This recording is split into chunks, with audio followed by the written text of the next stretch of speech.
Do you want to know how I built a successful traditional Japanese acupuncture moxa Western practice without using TCM?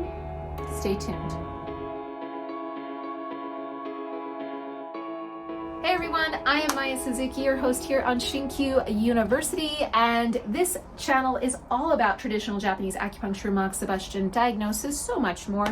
If you are interested in the content, I highly suggest hitting that like, subscribe button and the bell for future notifications about videos we put out here on this channel all about traditional Japanese medicine. So without further ado, we're going to get straight into how I built my practice and perhaps give you some inspiration and hints for how you can build up your practice in traditional Japanese medicine, TCM, and how you don't have to use TCM anymore. Now, straight off, disclaimer, I am not going to tell you to throw away your TCM. You spent several years, more than likely 3, learning your TCM. I do not want you to throw away that education. It is valuable, it is helpful, and it costs you a lot of money. So you need to get your worth out of it. More importantly, what I want to give you hints about is how to transition that practice from TCM into TJM so that you can get an elevated, hands-on practice that is more shaped to the client in front of you on the table. So originally I started my practice in Japan in a practice called Acura Acupuncture Clinic. You can see me right over here hanging out with the director, Dr. Joe. Now in Acura, I actually started out as an apprentice. So I started out literally, I literally told Dr. Joe in my interview, I was made to do this, I was born to do this, and if you let me clean your toilets for free, I will do this for free. so he let me be an observer initially for free. I did clean the toilets and the floors and the windows and anything and everything just to make myself needed and like worthwhile for their clinic. Eventually they did hire me on at like $1.50 an hour and eventually to actual minimum wage. I did not complain whatsoever. And I worked 40-hour work weeks usually because I really wanted to learn the medicine. Now, I did this before I was even in acupuncture school, so I had no idea what I was talking about or what I was doing, but I had eyes. And thankfully, I am not blind because I was able to learn by stealing with my eyes. Now this phrase, stealing with your eyes, is a very Japanese way, I dare say an Asian way of learning, but I have never really learned in the rest of Asia, so I'm just gonna say Japan. But it's a really Japanese way of learning. And so they expect you to watch and learn what they're doing. And that means how they're taking care of patients, how they're checking in the patients, how they're setting their patients up, how they're treating them, where they're using moxa, how they're using their needles, how they're helping their patients achieve their goals. All of those things you can learn just by watching. So the biggest thing that I recommend that you do right now, before you do anything else in your clinic or with your practice or in a CEU class, is to find a mentor that will allow you to observe in their clinic. Now, whether that's once a year or once a week, I suggest you do that right now. I let observers into my clinic 3 days a week, so that's every day that I'm here in clinic. And my observers come here with the purpose of not treating the patient, but learning how I treat the patient. Now, most of you probably did observation hours in acupuncture school. The difference between this and what you did in TCM education is going to be vast, because when you come into a practice that has a specific style that you want to learn, 1, you're just going to be more interested in learning that style, and 2, your brain's going to be tuned in, tapped on, and you're going to be ready to absorb all of the information that they give you. So you're going to be able to observe and really steal. Now, the second thing I really recommend doing is that while you're observing is to empty your cup. Now, when I say empty your cup, I truly mean empty your cup. You want to say that whatever I've done in the past, I'm going to put it aside. I'm going to learn what this practitioner is doing. Now, in my mentorship in ShinKyu, again, I have videos for people to watch and learn from. I welcome people into my clinic. We work on Zoom together. We work in person together. There's tons of opportunities to observe and learn. And it's really, really important. So if you don't have someone in your local area that you can mentor with, then I highly, highly, highly recommend that you find someone, even if they're distant from you, that you can observe with and learn from, even if it's through a screen. And that means that someone who's willing to open their door, show you their treatments, tell you what they're doing, explain their reasoning, and most importantly, help you answer questions that are coming up through those observations. Now, in Japanese acupuncture, we have these 3 stages that are called, well, in Japanese, everything. There are 3 stages that are called shu, ha, and ri. Now, in the stage of shu, this literally means that you mimic your teacher. You do everything that they're doing and you don't question why. I like to call this stage the technical mastery stage. This is when you really build that foundation just as your mentor told you to, just like I did when I was working in Acura. And every day I would learn, oh, when someone has morning sickness, you're going to treat the 6 flowers. You're going to do it in this way when they have a deficient type of morning sickness. Got it. I'm going to watch. I'm going to learn. I'm not going to make any assumptions. I'm not going to question why. Now, in the second stage of ha, this is when you start to play with your material. This is what I like to call a clinical mastery stage. This is when I was working at Acura and also in my study group from Japan, the Ashinomichi group. I'm able to say, look, to my teacher Yasuda Sensei, I had this patient who had A, B, and C, and I did A, B, and C, but I still got this result.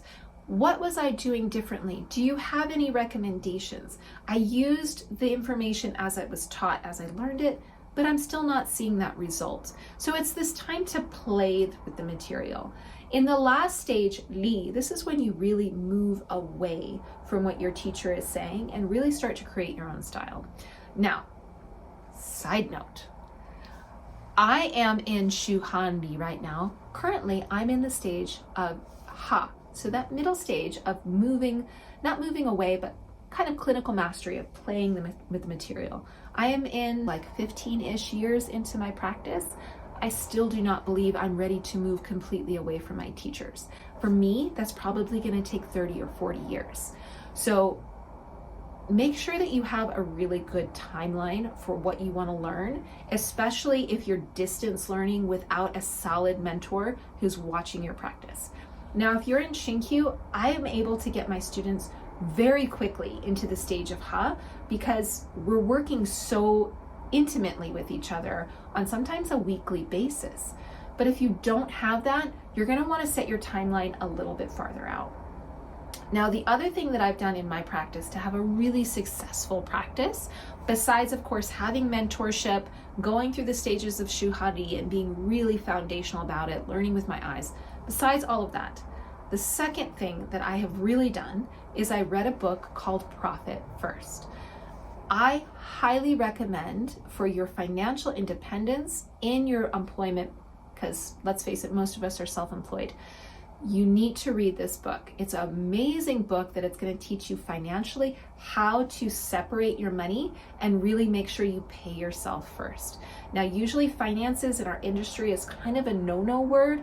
I think it's really important that you get a good grip on it because it's going to make you financially successful, and financial success is going to mean that you're able to practice this medicine longer. So important. I want you to be in this practice for the next 20 years. To do that, you have to have money. It is not, you can't just be a monk and give away your services for free. I wish that was the society we lived in.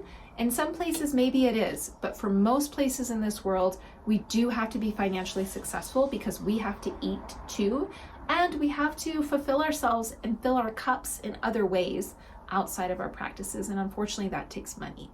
So that's the second thing I really recommend that you do. That's what I have done, and it 100% changed my practice and how successful my practice was.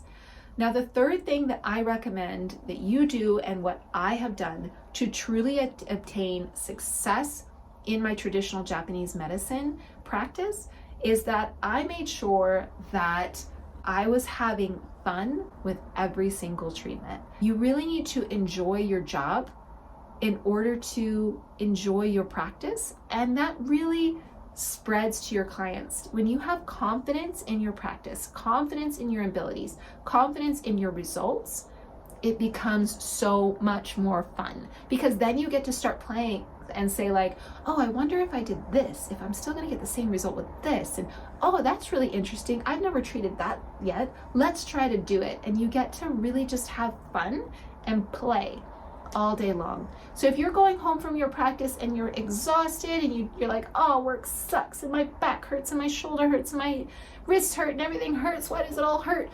Then one, you don't have really good posture and you need to think about that. And two, try to think of ways for you just to have more fun and have more confidence in your practice. Now, this is something I work on 100% within ShinKyu, because when you have that confidence, you can have that enjoyment, and they really do go hand in hand. And that leads back again to the confidence in your clientele, and you guessed it, how packed your pipeline is for the clients coming in the door.